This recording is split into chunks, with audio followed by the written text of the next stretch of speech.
सुप्रभात दर्शकों, हमारे कार्यक्रम में आप सबका हार्दिक अभिनंदन और स्वागत है। अब तक आपने रामायण के बहुत से पाठ सुने होंगे। आज मैं आपके लिए उनसे बिल्कुल अलग रामायण का आज सहित पाठ लेकर आई हूँ, जिसमें आप रामचरितमानस के दोहे और चौपाइयों के साथ साथ उसके अर्थ का भी आनंद ले सकेंगे और प्रभु श्री राम की भक्ति का साक्षात अनुभव कर सकेंगे। तो चलिए आरंभ करते हैं रामचरितमानस के प्रथम सोपान बालकांड के मंगलाचरण से।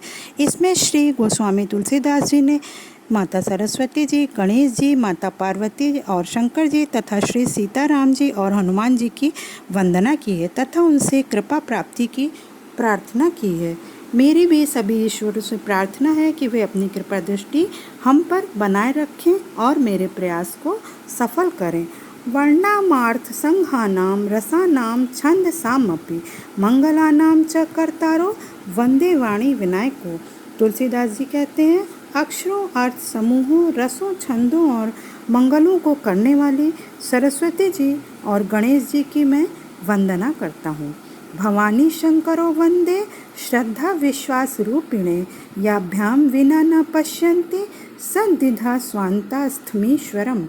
श्रद्धा और विश्वास के स्वरूप श्री पार्वती जी और श्री गणेश शंकर जी की मैं वंदना करता हूँ, जिनके बिना सद्धिजन अपने अंतःकरण में स्थित ईश्वर को देख ही नहीं सकते हैं।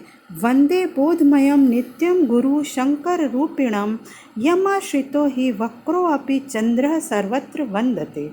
ज्ञान में नित्यम शंकर रूपी गुरु की मैं वंदना करता हूँ, जिनके आश्रित होने से ही टेढ़ा चंद्रमा भी सर्वत्र वंदित होता है। सीताराम गुण ग्राम पुण्यारण्य विहारिणो वंदे विशुद्ध विज्ञानो कपीश्वरो। श्री सीताराम जी के गुण समूह रूपी पवित्र वन में विहार करने वाले विशुद्ध विज्ञान संपन्न कवीश्वर श्री वाल्मीकि जी और कपीश्वर श्री हनुमान जी की मैं वंदना करता हूँ। उद्धव स्थिति संहार कारिणीं क्लेशहारिणीं सर्वश्रेयस्करीं सीतां नतो हम राम वल्लभाम।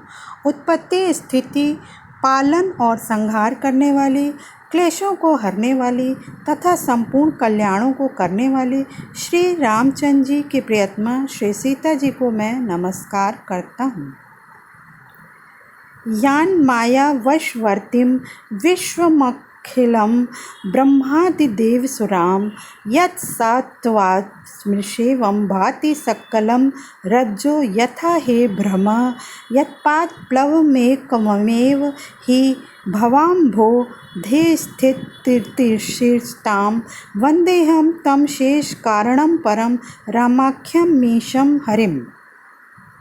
जिनकी माया के वशीभूत संपूर्ण विश्व ब्रह्मादि देवता और असुर हैं, जिनकी सत्ता से रस्सी में सर्प के भ्रम की भांति यह सारा दृश्य जगत सत्य ही प्रतीत होता है और जिनके केवल चरण ही भवसागर से तरने वाले की इच्छा वालों के लिए एकमात्र नौका हैं, उन समस्त कारणों से पर सब कारणों के कारण और सबसे श्रेष्ठ राम कहलाने वाले भगवान श्री हरि की मैं वंदना करता हूँ।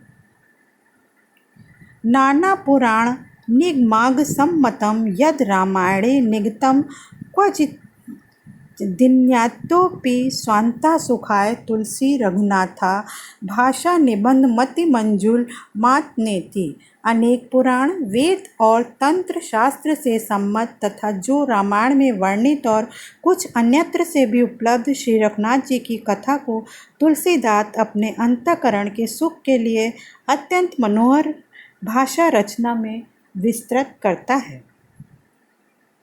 जो सुमिरत सिद्धि होय गणनायक करिवर बदन करहु अनुग्रह सोय बुद्धि राशि शुभ गुण सदन। जिन्हें स्मरण करने से सब कार्य सिद्ध होते हैं, जो गणों के स्वामी और सुंदर हाथी के मुख वाले हैं, वे ही बुद्धि के राशि और शुभ गुणों के धाम श्री गणेश जी मुझ पर कृपा करें। मूक होई वाचाल पंगु चढ़े गिरिबर गहन जासु कृपा सो दयाल द्रवों सकल कलिमल दहन। जिनकी कृपा से गूंगा बहुत सुंदर बोलने वाला हो जाता है और लंगड़ा लूला दुर्गम पहाड़ पर चढ़ जाता है। वे कलयुग के सब पापों को जला डालने वाले दयालु भगवान मुझ पर द्रवित हों, दया करें। नील सरोरहु श्याम तरुण अरुण वारिज नयन करऊँ सो मम उर्धाम सदा क्षीर सागर सैन। जो नील कमल के समान श्याम वर्ण है, पूर्ण खिले हुए लाल कमल के समान जिनके नेत्र हैं और जो सदा क्षीर सागर में शयन करते हैं, वे भगवान नारायण मेरे हृदय में निवास करें। कुंद इंदु सम देह उमा रमन करुणा अयन जाहि दीन पर नेह करऊँ कृपा मर्दन गयन। जिनका कुंद के पुष्प और चंद्रमा के समान गौर शरीर है, जो पार्वती जी के प्रियतम और दया के धाम हैं, जिनका दीनों पर स्नेह है, वे कामदेव का मर्दन करने वाले शंकर जी मुझ पर कृपा करें। तो दर्शकों, आज का रामायण पाठ आपने सुना और इसका आनंद लिया, इसके लिए आप सबका बहुत बहुत धन्यवाद। हमें आशा है कि हमारा ये प्रयास आपको अच्छा लगा होगा।